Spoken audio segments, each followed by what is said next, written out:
Zəhri məhəbbətlə sevinsin bəxtiyar olsun.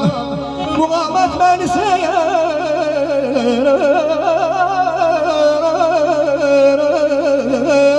atsam müğənni sübhətən rastlam raha bişur şahla sumayın bir yer qatar olsun.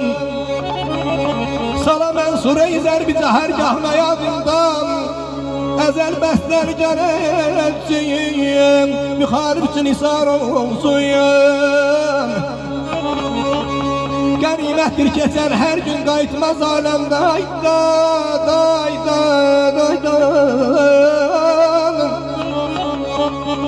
Qənimətdir keçər hər gün qayıtmaz bir də aləmdən.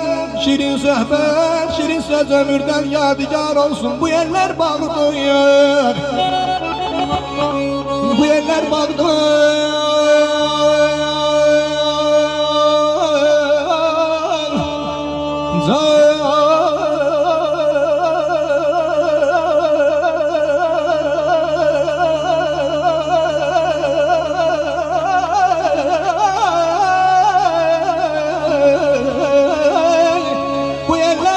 Səndə qəniyə bülbül kimi ötçüyüm Vətən güzar neşkayım bizim üçün iftihar olsun.